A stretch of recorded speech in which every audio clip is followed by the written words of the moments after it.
உங்களுடைய தொழுகை ஹலாலான முறையில் இருப்பது முக்கியம் அல்ல, அது முக்கியம்தான். அது மட்டும் உங்களை மேன்மைப்படுத்தாத அல்லாஹ்விடத்தில்.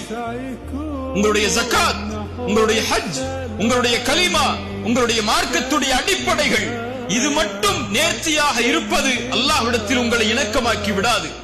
அல்லாஹ்வை நீங்கள் தொடர்பு படுத்த வேண்டும் என்றால், அல்லாஹ்விடத்தில் உங்களுடைய தொடர்பு மேன்மைப்பட வேண்டும் என்றால், அல்லாஹ்வோடு இணைப்பை நீங்கள் ஏற்படுத்த வேண்டும் என்றால், உங்களுடைய சிரமத்தில், உங்களுடைய கஷ்டத்தில், உங்களுடைய சோதனைகளில், உங்களுடைய தவிப்பில் ரப்பு உங்களோடு இருக்க வேண்டும் என்று நீங்கள் விரும்பினால், அல்லாஹ்வோடு நீங்கள் இருக்க வேண்டியது உங்களுடைய உணவில், உங்களுடைய குடிக்கக்கூடிய பானத்தில், நீங்கள் அணியக்கூடிய ஆடையில், நீங்கள் சேகரிக்கக்கூடிய செல்வத்தில், நீங்கள் செலவழிக்கக்கூடிய முறையில் என அனைத்திலும் யார் குர்ஆனையும் சுன்னாவையும் இணைத்து அல்லாஹ் அனுமதித்த முறையில் செல்வத்தை சேகரித்து அல்லாஹ் அனுமதித்த முறையில் செல்வத்தை யார் செலவழிப்பாரோ அவரால் மட்டுமே முடியும்.